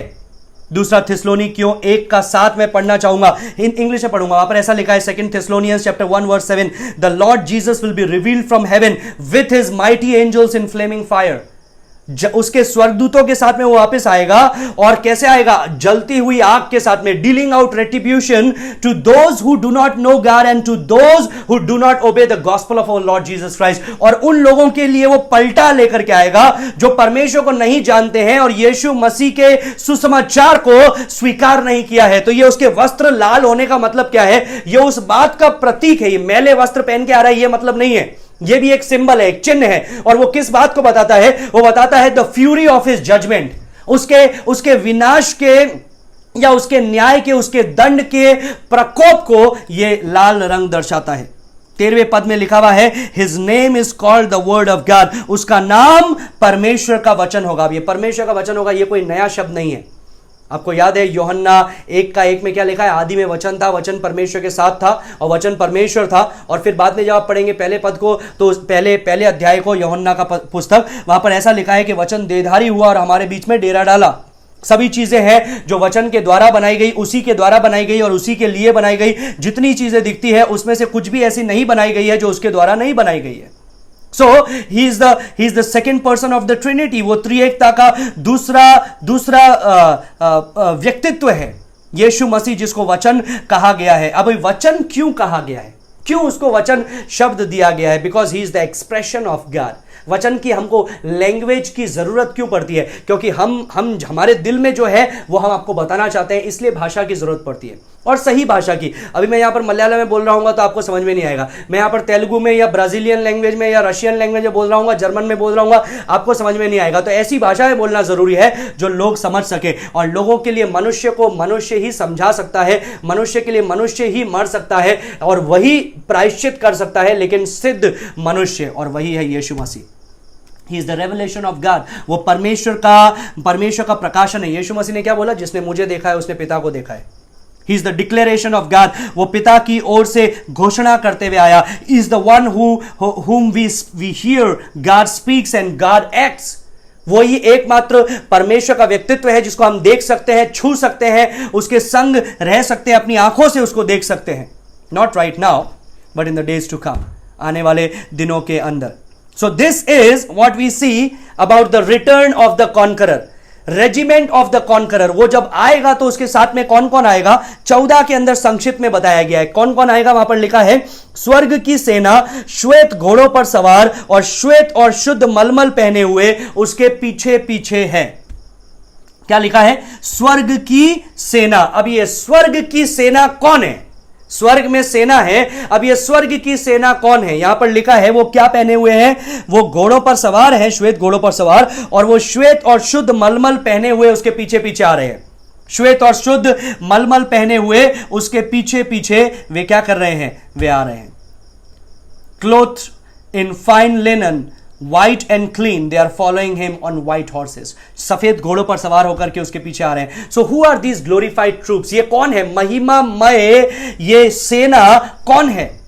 Let's go to Revelation chapter 19 verse 8, few verses back, 19 का 8 देखिए, वहां पर लिखा है उसको शुद्ध और चमकदार महीन मलमल पहनने का अधिकार दिया गया। ये किसको दिया गया अधिकार, ये कलीसिया को दिया गया। पहले के मेरे मैसेज देखिएगा, वहां पर स्पष्ट मैंने इस बातों को बताया है। ये कलीसिया को ये अधिकार दिया गया है, ये कलीसिया है, ये दुल्हन कौन है, कलीसिया है। 7वें पद के अंतिम में जो लिखा है उसकी दुल्हन ने अपने आप को तैयार कर लिया। ये दुल्हन कौन है, यीशु मसीह की कलीसिया है, और वो आ रही है, उसको शुद्ध वस्त्र दिए गए हैं। और यही चीज हम लोग 14वें पद में भी पढ़ते हैं कि उसको शुद्ध वस्त्र दिए गए हैं और वो उसके साथ में आ रहे हैं। लेकिन ये सिर्फ कलीसिया नहीं है, मैंने आपको बताया था this is enlarging enemy, this is the enlarging troop. ये उसकी जो रेजिमेंट है, सेना है, ये एनलार्ज हो रही है, बढ़ रही है। ये सिर्फ कलीसिया नहीं है, ये कलीसिया है लेकिन सिर्फ कलीसिया नहीं है। प्रकाशित वाक्य 7:9 में वे बड़ी अन्य जाति की भीड़, जो हर एक जाति कुल लोग भाषा से थी, जिसको कोई गिन नहीं सकता है, उन लोगों को भी श्वेत वस्त्र दिए गए। तो ये वे लोग भी हैं। प्रकाशित वाक्य 6 अध्याय के अंदर जो लोग वध किए गए और स्वर्ग में पहुंचे, ये वे लोग भी हैं जो आ रहे हैं। तो ये सिर्फ उतना ही नहीं है। यहूदा की पुस्तक उसका 14वां पद, यहूदा उसका 14, लिख लीजिए, यहूदा उसका 14। प्रकाशित वाक्य के एक पहले जाएंगे तो यहूदा की पुस्तक आ जाएगी, उसके 14वें पद में लिखा है, यहूदा उसका 1:14, हनोक ने भी जो एदोम से 7वीं पीढ़ी में था, इसके विषय में यह भविष्यवाणी दी, देखो प्रभु अपने लाखों पवित्रों के साथ आया, लाखों पवित्रों के साथ आया। In English it is written with his many angels. उसके जो ये पवित्र, ये स्वर्गदूतों को ही बताता है, संतों को भी बताता है, वो संत उसके संग आ रहे हैं। तो ना सिर्फ स्वर्गदूत नहीं, लेकिन संत उसके साथ में आ रहे हैं। तो ये लाखों संत कौन है, this is the old testament और द ओल्ड कवनेंट पीपल। ये पुराने नियम के संत हैं जो उसके साथ में आ रहे हैं। नाउ नॉट ओनली दिस, सिर्फ इतना ही नहीं है। मत्ती 25:31 में वहां पर यह भी लिखा है कि वो अपने स्वर्गदूतों के साथ में आएगा। मत्ती 25:31। तो उसकी सेना में कौन कौन शामिल है, फिर से बताऊंगा। कलीसिया जो दुल्हन है, उस क्लेश के समय के संत, प्रकाशित वाक्य 7वें अध्याय के संत, प्रकाशित वाक्य 6 अध्याय के संत, पुराने नियम के संत, कलीसिया और ये स्वर्गदूत एक साथ मिलकर के हजारों की संख्या के अंदर ये आ रहे हैं। अभी ये स्वर्गदूत कितने हैं, शैतान की दुष्टात्माएं जितनी है उसके डबल है ये स्वर्गदूत। तो सोचिए, ये glorious, victorious, magnificent, mighty army, ये एक इतनी बड़ी भव्य सेना आएगी। शैतान ने भी एक सेना तैयार करके रखी है हरमागदन के अंदर, जहां पर शैतान है, जहां पर दुष्टात्मा, जहां पर मसीह विरोधी है, जहां पर झूठा भविष्यवक्ता है, नरक से, अधोलोक से निकली गई दुष्टात्माएं हैं, 20 करोड़ दुष्टात्माएं फुरात नदी से छोड़ी गई वे हैं। उसके साथ ही साथ आकाश में जो दुष्टात्माएं थी उनको नीचे गिरा दिया गया, प्रकाशित वाक्य 12 के अंदर वे दुष्टात्माएं हैं। उसके साथ ही साथ पृथ्वी के सारे राजा हैं और कई लोग हैं, लाखों करोड़ों अरबों की तादाद में ये युद्ध करने के लिए खड़े हो रहे हैं। अभी स्वर्ग से भी एक सेना आ रही है। स्वर्ग की सेना में सबसे आगे कौन है, वो परमेश्वर, राजाओं का राजा, प्रभुओं का प्रभु, अपने सफेद घोड़े पर सवार होकर के। और उसके साथ में कौन है, उसके साथ में एक बड़ी सेना आ रही है जो 14वें पद में हम लोग देखते हैं। और ये कौन है, कलीसिया, वो संत जो इस समय में मारे गए और स्वर्ग में पहुंचे, पुराने नियम के संत, नए नियम के संत, वो सारे स्वर्गदूत जो शैतान की सेना से डबल हैं, दुगने हैं, वो सब एक साथ मिलकर के एक माइटी आर्मी की तरह उतर रहे हैं, आ रहे हैं वो। Now we are not going to do anything. हमारे हाथ में तलवारें नहीं है, उसी के मुंह से तलवार निकल रही है, वही सब कुछ करेगा। We are not going to do anything. हम लोग कुछ भी नहीं करने वाले हैं, वही सब कुछ करेगा और वो राज्य स्थापित करेगा और उसके साथ हम राज्य करेंगे। So we have seen the return of the conqueror, उस विजेता की वापसी, उस विजेता की सेना, अंतिम में उस विजेता का शासन, the rule of the conqueror, उस विजेता का शासन। 15 और 16 में जाति जाति को मारने के लिए उसके मुंह से एक चोखी तलवार निकलती है। वो लोहे का राजदंड लिए हुए उन पर राज करेगा और सर्वशक्तिमान परमेश्वर के भयानक प्रकोप की जलजलाहट की मदिरा के कुंड में दाख रौंदेगा। उसके वस्त्र और उसके जांघ पर यह नाम लिखा है, राजाओं का राजा और प्रभुओं का प्रभु। Now this is the last point which is the rule of the conqueror, जो उस विजेता का शासन के बारे में हमको बताता है। हम लोगों ने उसकी वापसी को देखा, उसकी सेना को देखा, उसके शासन को। पहला चीज बताया, उसके मुंह से एक तलवार निकल रही है। यही तलवार हम लोगों ने प्रकाशित वाक्य 1 के 16 में देखा था, जो 2 धारी तलवार है। प्रकाशित वाक्य 1 का 16 में तो उसका संदर्भ क्या था? संदर्भ यह था कि परमेश्वर कलीसिया की रक्षा करता है, हिफाजत करता है, सुरक्षित रखता है। वो 2 धारी तलवार के द्वारा परमेश्वर शैतान के और दुष्ट के आक्रमण से कलीसिया को बचा करके रखता है। लेकिन यहां पर जो तलवार है, it is the sword of judgment, the flaming sword of death. ये मृत्यु की तलवार है, ये दंड की तलवार है, ये न्याय की तलवार है, ये सुरक्षा की तलवार नहीं, लेकिन घात करने वाली तलवार है जो उसके मुंह से निकल रही है। और मुंह से निकल रही है तलवार, मैंने आपको ये बताया, ये काल्पनिक शब्द है। ये ऐसा नहीं है कि सचमुच में उसके मुंह से तलवार निकल रही है उसकी जुबान के ऊपर से, नहीं। ये काल्पनिक शब्द है, जिसका मतलब ये है वो बोलेगा, समाप्त हो जाएगा सब कुछ। वो बोलेगा और दुश्मन परास्त हो जाएगा, उसको हाथ भी उठाने की जरूरत नहीं पड़ेगी। यही चीज हम लोगों ने देखा था कि जहां पर वो बोलता है, शांति देता है कलीसिया को। प्रभु आपसे बात करता है, आपको शांति देता है। लेकिन अब जब वो बोलेगा, वो मृत्यु लेकर के आएगा। संतों के लिए वो राज्य को स्थापित करेगा। हम लोग नहीं खात्मा करेंगे, हम लोग मारेंगे नहीं, वो सब कुछ करेगा, लेकिन हम लोग उसके साथ में मिलकर के राज्य करेंगे।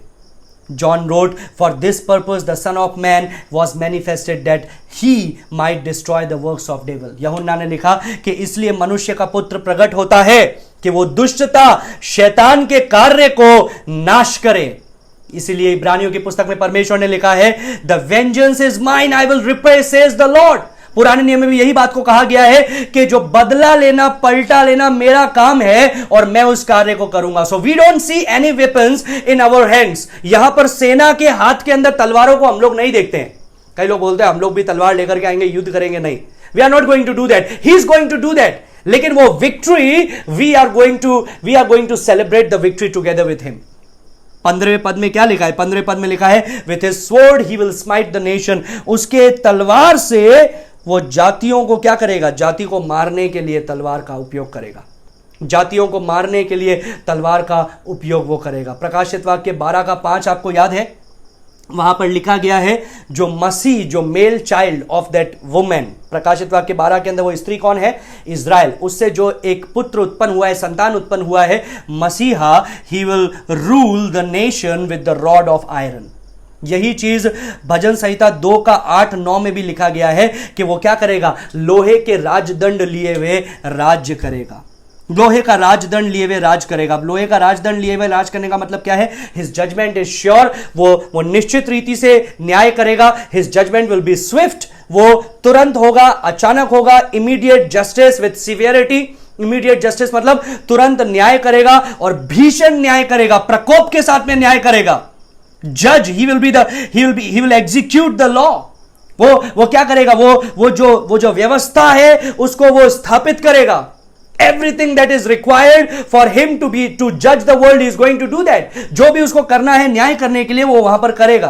प्रकाशित वाक्य 2 का 26 के अंदर भी यही लिखा हुआ है। वहां पर लिखा है, टू हिम हु ओवरकम्स, वो कलीसिया के लिए बात लिखी हुई है, जो जय पाता है, I will give authority over the nations, मैं उसको अधिकार दूंगा जातियों पर, and he shall rule them with the rod of iron, और वो उसको लोहे के राजदंड के साथ में राज्य करेगा। सिर्फ वो राज्य नहीं कर रहा है, वो हमको भी अधिकार दे रहा है राज्य करने के लिए। So he does the execution, we do the ruling, the angels do the mop up after the execution.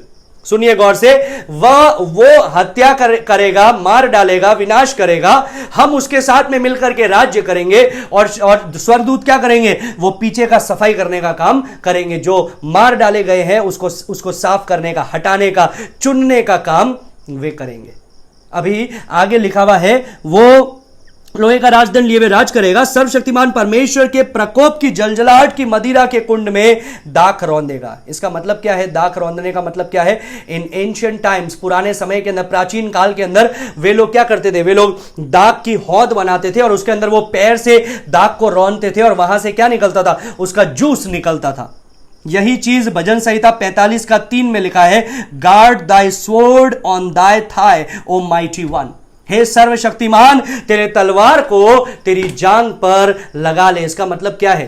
इसका मतलब है युद्ध कर, और वही यहां पर होने वाला है। और मैंने आपको वो उसका पिक्चर बताया था कि 4 फीट ऊंचा, 320 फीट लंबी नदियां बहेगी खून की, जो हम लोगों ने परमेश्वर के वचन से पढ़ा।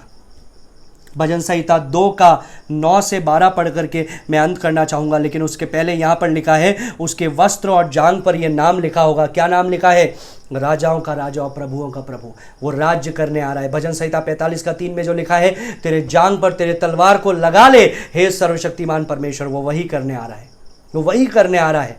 He is going to come as a sovereign king. वो एक राजाओं का राजा, प्रभुओं का प्रभु बनकर के आ रहा है। The slaughter is fearful, frightening, terrible. जब वो आएगा, जो विनाश होगा, जो हत्याएं होगी, जो युद्ध होगा, वो भयानक होगा।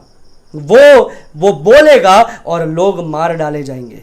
प्रेरितों के काम में जिन बातों को हम लोगों ने देखा था, यीशु को as a prince of life, जीवन का राजकुमार बन करके, now he will kill those enemies, he is going to kill those enemies. वो उस दुष्टों को क्या करेगा? विनाश कर देगा ओपनली।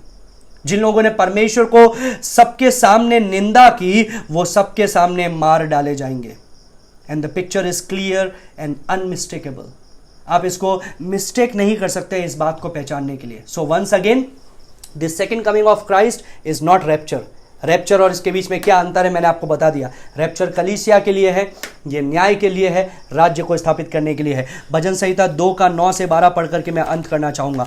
भजन संहिता 2 अध्याय, भजन संहिता 2 उसका 9 से 12 में क्या लिखा है? इसी विषय के बारे में लिखा है। वो लिखा है, तू उन्हें लोहे के डंडे से टुकड़े टुकड़े करेगा, तू कुम्हार के बर्तन के समान उन्हें चकनाचूर कर डालेगा। किसे? दुष्टों को। फिर लिखा है, इसलिए अब हे राजाओं बुद्धिमान बनो, हे पृथ्वी के न्यायियों यह उपदेश ग्रहण करो, डरते हुए यहोवा की उपासना करो और कांपते हुए मगन हो, पुत्र को चूमो, ऐसा ना हो कि वो क्रोध करे और तुम मार्ग में ही नष्ट हो जाओ। मैं जब ये प्रकाशित वाक्य का अध्ययन इतना गहरा करना शुरू नहीं किया था ना, तो कभी भी इन बातों को नहीं समझ पाया था, क्योंकि हमारे सामने यीशु मसीह की एक ही तस्वीर है, अनुग्रहकारी, दयालु। तो ऐसा क्यों लिखा है, पुत्र को चूमो नहीं तो वो क्रोध करेगा और वो तुम्हें नाश कर देगा? ऐसा क्यों लिखा है? ऐसा इसलिए लिखा है क्योंकि जो अनुग्रह करने वाला परमेश्वर है, जो अनुग्रह करने वाला पुत्र है, वो न्याय करने वाला पुत्र भी है। और यहां पर ऐसा लिखा है, क्योंकि क्षण भर में उसका क्रोध भड़कने को है, धन्य है वे जिनका भरोसा उस पर है। पुत्र को चूमो, पुत्र को चूमो, come near to Christ, kiss the son lest he become angry, नहीं तो वो क्रोधित हो जाएगा। और जब वो क्रोधित हो जाएगा, जो उसके पास नहीं आएंगे वो क्रोधित हो जाएगा, और जब वो क्रोधित हो जाएगा तो विनाश आएगा। Now let me share a story with you and then I will end. ज़्यादातर मैं टीचिंग के दौरान ज़्यादा कहानी किस्सों में समय नहीं बिताता हूँ, लेकिन वचन में समय बिताता हूँ। लेकिन आज मुझे लग रहा है ये कहानी सुनानी चाहिए। मैं आपको ये कहानी बताना चाहता हूँ।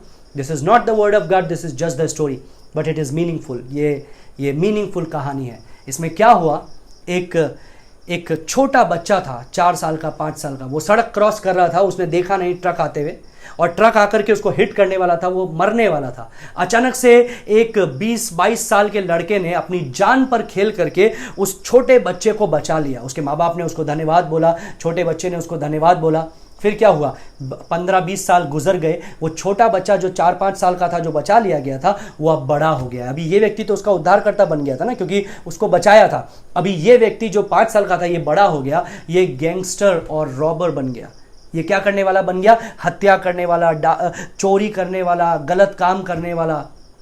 और एक दिन उसने कई लोगों को मार डाला और फिर वो न्यायालय के अंदर पेश किया गया। जब उसको न्यायालय के सामने लाया गया तो वो ये देख करके बहुत खुश हुआ कि जो न्यायाधीश है, जज है, वो वही व्यक्ति है जो 15-20 साल पहले उसको बचाने के लिए आया था। So he thought, O this is my saviour, ये तो वही मेरा उद्धार करता है, इसने पहले भी मुझे बचाया था, अभी भी मुझे बचा देगा। He is not going to जज मी, वो मुझे न्याय नहीं करेगा, क्योंकि वो तो मुझे प्रेम करता है, उसने पहले भी अपनी जान पे खेल करके मुझे बचाया था, वो तो एक अच्छा व्यक्ति है, न्याय करने वाला नहीं है।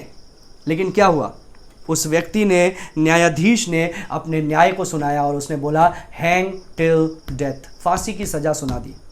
और इस लड़के ने एक आखिरी सवाल उससे पूछा कि सर, मैं आपसे एक सवाल पूछना चाहता हूँ, आपने शायद मुझे पहचाना नहीं, मैं वही बच्चा हूँ जिसके लिए आप आए थे, अपनी जान पर खेल करके मुझे बचाया था आपने, और अब आप क्या कर रहे हो, मुझे ही फांसी पर लटका रहे हो, मेरी ही मृत्यु के लिए आप साइन कर रहे हो। उसने क्या बोला पता है, उसने बोला previously 20 years back I came as your savior but now I stand as your judge। मैं 20 साल पहले आया था तुम्हारा उद्धारकर्ता बन करके, अभी आया हूं तुम्हारा न्यायाधीश बन करके। 2000 साल पहले वो हमारा उद्धारकर्ता बन करके आया था। भजन संहिता 2, पुत्र को चूमो, पुत्र को चूमो। जो पुत्र को चूम लिए हैं, जो उसके संतान हैं, उन लोगों के लिए हर्ष की बात है, आनंद की बात है। घबरा देने वाली, डरा देने की बात नहीं है रैप्चर, आनंद की बात है कि हम उसके साथ में उठा लिए जाएं। और एक दुल्हन जब तैयारी करती है अपने दूल्हे के आने के लिए, मंगेतर जो है वो तैयारी करती है कि ओ मेरा मंगेतर आएगा और मुझे लेकर के जाएगा। वो मंगेतर उसके होने वाले हस्बैंड के लिए कई चीज़ों को प्रिपेयर करती है, अपने आप को तैयार करती है, उसके लाइक्स और डिसलाइक्स के अनुसार वो कार्य करती है जिससे जब उसका हस्बैंड उसको मिले, जब उसका जो होने वाला पति है उसको मिले तो वो खुश हो, ऐसे कार्य करती है। वो कार्य करना उसके लिए बोझ नहीं है। याद रखिए मेरे प्रिय भाइयों बहनों, वो कार्य करना उसके लिए बोझ नहीं है, वो कार्य करना उसके लिए आनंद की बात है, क्योंकि उसको पता है वो दुल्हा आएगा और उसको उठा ले जाएगा। और जब दुल्हा देखेगा, अरे मेरी होने वाली जो मेरी मंगेतर है, जो मेरी होने वाली पत्नी है, उसने मेरे लिए ये सब किया, ही विल बी हैप्पी, वो खुश होगा। And the same thing when you work for Christ, that is not a burden, that is not just responsibility, that is a privilege. वो एक आदर की बात है, सौभाग्य है कि आपको परमेश्वर ने मौका दिया सुसमाचार सुनाने का, उसके लिए और भेड़ों को जमा करने का, और दुल्हन बटोरने के लिए, और उसके लिए सामर्थ्य भी उसने दिया है। पवित्र आत्मा का सामर्थ्य आप में उंडेला है कि आप जब उसका प्रचार करो तो लोग सच्चाई को जाने। तो होने दे मेरे प्रिय भाइयों बहनों कि हम अपने आप को तैयार करें, ना सिर्फ अपने आप को तैयार करें, लेकिन और अपने लिए, यीशु के लिए ऐसा कार्य करें जिसके द्वारा जब वो हमें उठाए तो हम लज्जित ना हो, लेकिन हमारे पास में एक बड़ा मुकुट हो।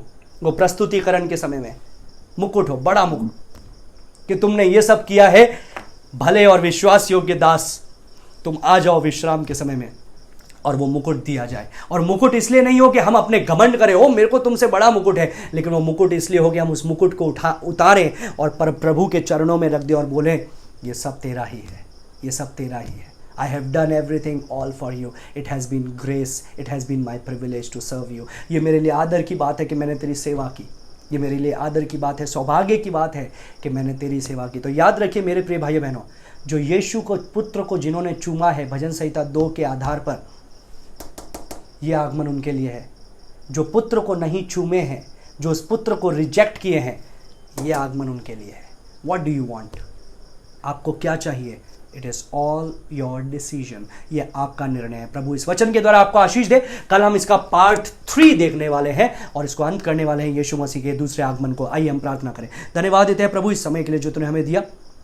हर एक जन अपने आप को हम तेरे चरणों में उपस्थित करते हैं और धन्यवाद देते हैं कि तूने हमको सौभाग्य प्रदान किया कि हम उस विजयी जुलूस के अंदर शामिल हो सके, हम उस विजयी सेना के अंदर शामिल हो सके। जो सेनापति तू है, राजाओं का राजा, प्रभुओं का प्रभु, सेनाओं का यहोवा तू है, उसके लिए धन्यवाद देते हैं। सारी बातों में तेरे नाम को महिमा देते हैं। यीशु के नाम से मांगते हैं, सुनो ग्रहण का पिता। आमीन, आमीन, आमीन। मे the good Lord bless you all. Thank you. God bless you.